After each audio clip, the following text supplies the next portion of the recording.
ಹುಬ್ಬಳ್ಳಿಯ ಭಗವದ್ಗೀತಾ ಜ್ಞಾನಲೋಕದಲ್ಲಿ ನಿತ್ಯ ಜೀವನದಲ್ಲಿ ಭಗವದ್ಗೀತಾ ಜ್ಞಾನಸಾರ ಅಖಿಲ ಭಾರತೀಯ ತರಬೇತಿ ಕಾರ್ಯಕ್ರಮ. ಇತ್ತೀಚೆಗೆ ಹುಬ್ಬಳ್ಳಿ ಪ್ರಜಾಪಿತ ಬ್ರಹ್ಮಕುಮಾರಿ ಈಶ್ವರೀಯ ವಿಶ್ವವಿದ್ಯಾಲಯದ ಏಷ್ಯಾದಲ್ಲಿಯೇ ಬೃಹತ್ತಾದ ಭಗವದ್ಗೀತಾ ಜ್ಞಾನಲೋಕದಲ್ಲಿ ನಿತ್ಯ ಜೀವನದಲ್ಲಿ ಭಗವದ್ಗೀತೆಯ ಜ್ಞಾನಸಾರ ಈ ಕುರಿತಾದ 7 ದಿನಗಳ ಅಖಿಲ ಭಾರತೀಯ ತರಬೇತಿ ಕಾರ್ಯಕ್ರಮವು 2 ಬ್ಯಾಚಿನಲ್ಲಿ ಜರುಗಿತು.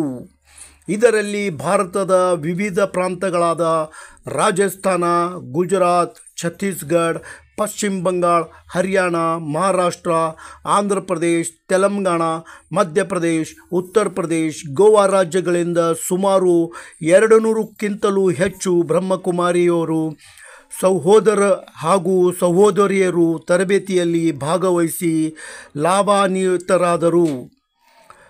ಸಮೂಹ ಚಿತ್ರದಲ್ಲಿ ಬಸವರಾಜ್, ರಾಜ್ಯ ಋಷಿಗಳು, ನಿರ್ದೇಶಕರು, ಭಗವದ್ಗೀತಾ ಜ್ಞಾನಲೋಕ ಹುಬ್ಬಳ್ಳಿ, ರಾಜಯೋಗಿನಿ ಬ್ರಹ್ಮಕುಮಾರಿ ನಿರ್ಮಲಾಜಿ, ಬ್ರಹ್ಮಕುಮಾರಿ ವೀಣಾಜಿ, ಬ್ರಹ್ಮಕುಮಾರ್ ಆನಂದಣ್ಣ ಹಾಗೂ ಅಬ್ಬು ಪರ್ವತದಿಂದ ಆಗಮಿಸಿ ಪಾಲ್ಗೊಂಡಿದ್ದ ಬ್ರಹ್ಮಕುಮಾರ್ ಹರಗೋವಿಂದ ಬಾಯಿಜಿ ಮತ್ತು ಅಚ್ಯುತ ಬಾಯಿಜಿರವರು ಇದ್ದಾರೆ.